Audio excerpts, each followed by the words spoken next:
Today, I'm going to interview the owner of the Beacher Cafe. This is an iconic restaurant at the beaches. So this is Peter Martineau. He's the owner of the Beacher Cafe here at the beaches, and he so graciously has accepted my invitation to be interviewed.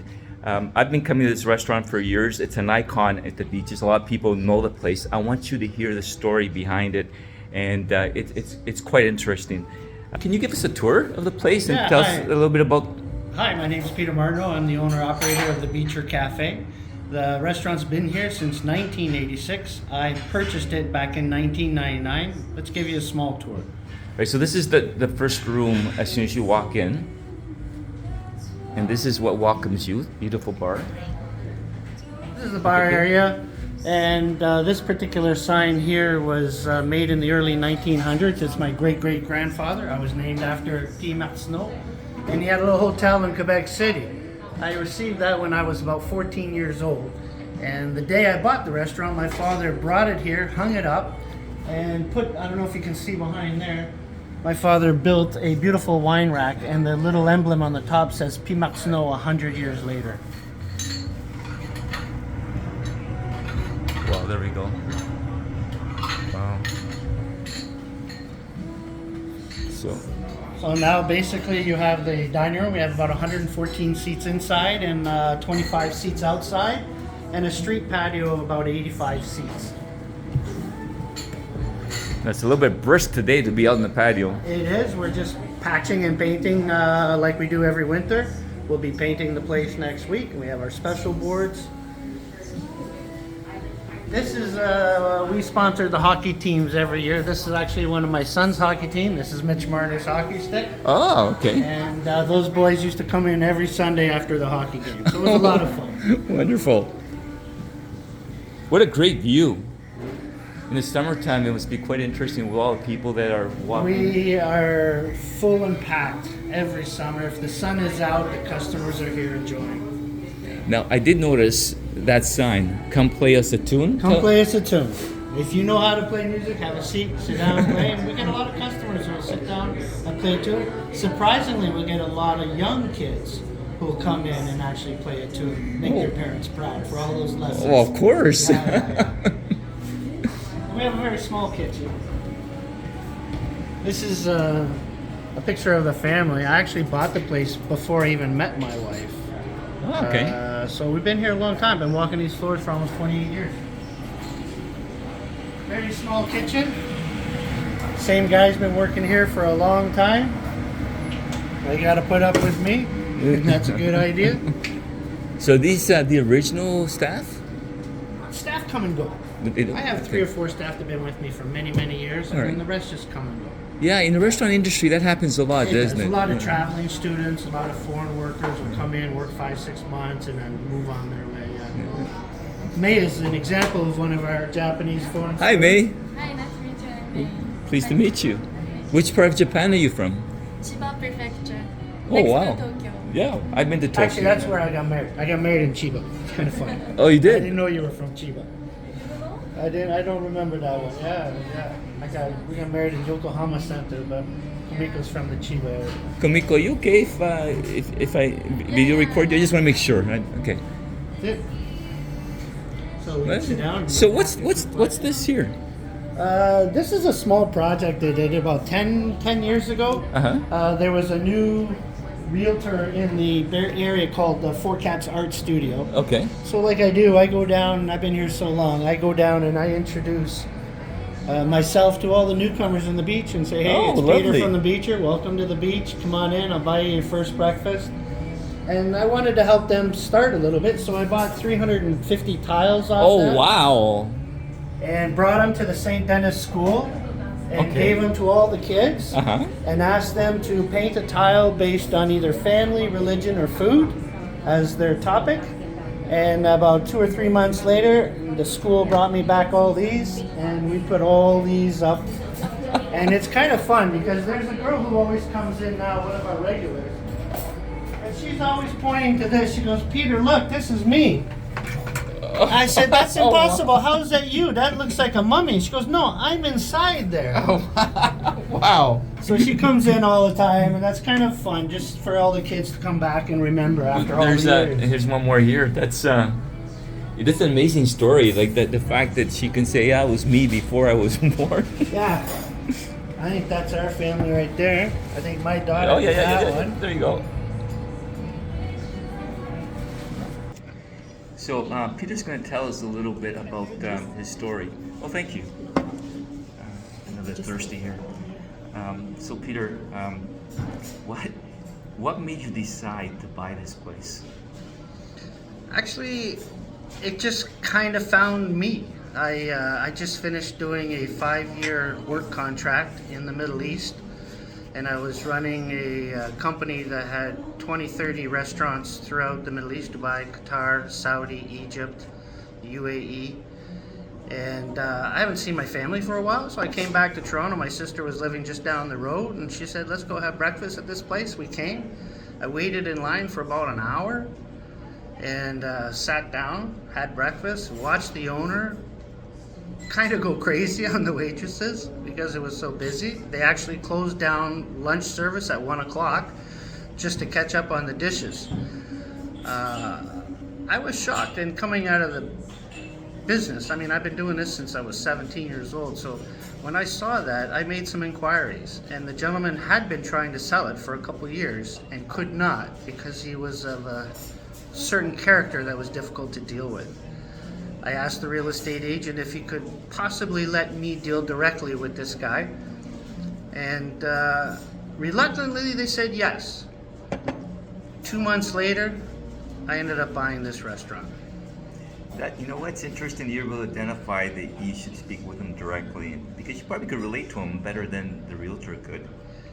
So, Yeah, basically, I convinced him to let me work here for 2 or 3 weeks as a bartender, as an undercover bartender, to be honest with you. And I was watching, I was learning, and I was asking. And then about a month into bartending here, we had a big staff meeting. And the owner stood up and turned around and said, ladies and gentlemen, there's your new owner, Peter Martineau. Everybody said, the bartender? And I said, yes. what a brilliant way! What a brilliant way to do I it. said, yes. A couple of people actually walked out right at that meeting. Because you knew too much about them? Exactly, because they knew exactly all the monkey business Yeah. that they were doing, and they knew I knew, and it was kind of embarrassing for them. But that was back in 1999. Now it's 2026, and here we are. We're still walking the floor, and we're still working hard. So Peter, tell me, what do you love the most about owning and running this place? I think I'm an adrenaline junkie, and the chaos and the instinct of survival. You couple that with a business degree and a sense of adventure, you just fall into this business. It fits like a glove. It fits. It just, yeah, the business picks you. So in other words, you're an entrepreneur. I see myself as a glorified dishwasher, to be honest with you. You know, I'm working every day. Entrepreneur, maybe. I've got lots of ideas, and it's almost time to pivot. I've been doing this since I was 17 years old. I'm 61. Wow. I can't be 10 men anymore. I need to channel all this education and experience into one particular project that I've been working on for a couple of years, and hopefully that'll work out. Well, I'm sure it will. It's a surprise project, so I can't tell you much It's about it. totally a surprise But project. Stay tuned. Stay tuned. Follow this video because, or this channel, because you'll be surprised what's coming ahead. Yeah, if your dream has ever been to own and operate a restaurant for yourself, Don't say too much. for Don't a couple say- of decades, if that's been your dream, then this is your kind of show. Peter, what's your degree in? You said I've got an business. honors Bachelor of Commerce degree. I did 3 years University of Wisconsin, and I Okay. did 3 years at University of Windsor, Ontario. Now, how the heck did you end up in the Middle East? I was born and raised in Georgetown, Ontario. I was a Frenchman. I went to a French school. I spoke like this and tree and dare and that, and my English was super poor. And after we graduated in grade 8, My father got a job in Egypt as director of operations for Chrysler International. And for the first time in my life, I moved a house. I moved to a new country. A country that never had ice or hockey skates, and that's all I knew. It was just hockey and church. That's what we did.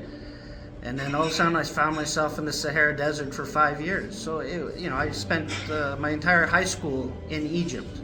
So it was a lot of fun. We got to sit on the pyramids, we got to ride in the desert and do a lot of crazy things. But that was normal for me.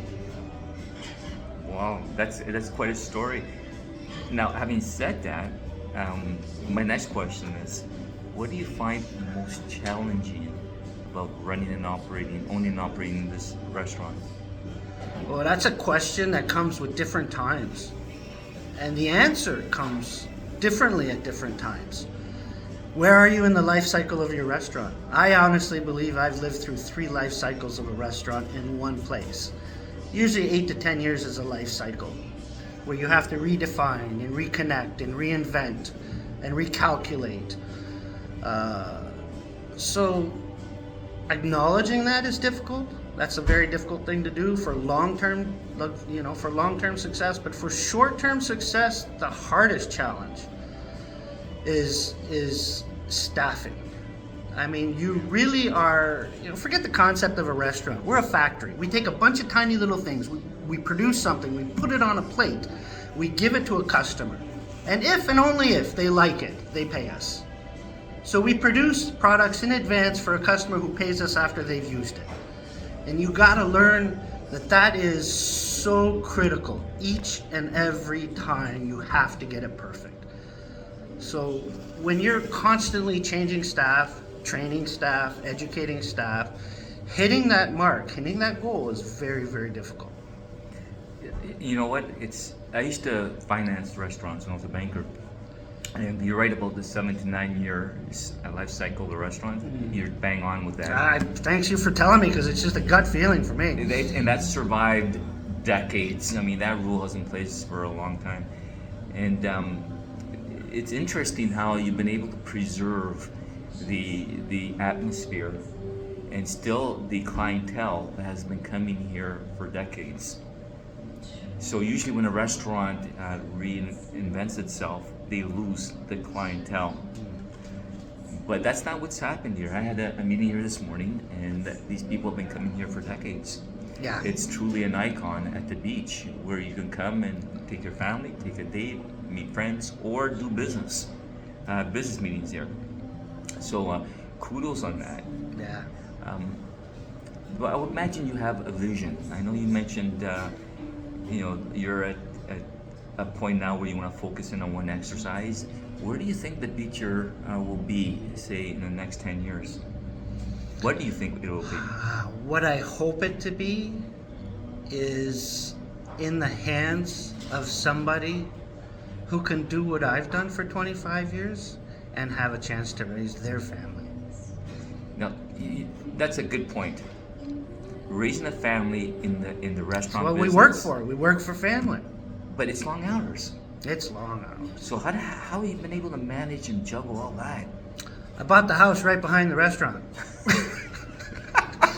God's honest truth. Very European of you. Everybody's like, dude, what are you doing? I said, are you kidding me? If I can't sleep at 3 a.m, where do you think I'm taking a 5-minute walk to my office? I'm going to get work done, and I'm going to fall back to sleep. This is a 15-hour a day, 7 days a week, 24 hours a day, 7 days a week, 12 months a year, 352 days a year, 10 years every decade. This is what it takes. It's gotta be your passion if you really want to survive this long. To the point where you've actually built your life around it. My life is built around the Beacher. The Beacher's not built around my life. And actually, that is probably one of the hardest concepts to teach all new staff, especially the younger ones. Can I get a job? Can I get a job? Yeah, okay, here's your shifts. Oh, can I switch this because I got a hockey game? Or can I do this because of that? No one switches their life for the business. They switch their business for the life. And maybe that's part of the secret. Yeah. Well, you've done a great job strategically. You made some smart decisions. I just feel like I'm surviving. you That's know all. what? I swear to I God. meet so Just much- feel like I survive day to day. We've done more than surviving. I meet so Yeah. many restaurateurs who they get burnt out after a few years. Oh, yeah. Even one of the individuals I do business with, who I am going to interview, by the way, he had his own franchise or chain of restaurants. It wasn't a franchise out in Western Canada. He had a couple. I think he had 12 or 15 of them. And he was telling me how tough it is and all the risks associated with it. But it's also one of the most satisfying. I could see you really, like I said before, it fits like a glove for you. I could see that. Yeah. What I've done with the results, I have a great life. Well, Peter, thank you so much. Just on parting last words, what would you give as advice to entrepreneurs who are looking to get into the restaurant business? Oh, there's a few of them. Know your customers. Be there. Know your staff. Be there. And listen to what everybody has to say. And don't let perfection get in the way of success. Everybody's going to make a mistake. Capitalize on it. Learn from it. Make sure it doesn't happen again. There you have it.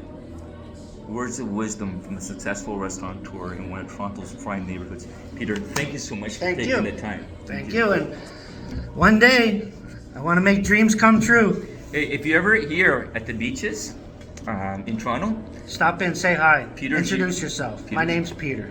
he's usually here. Very friendly man. Say hi.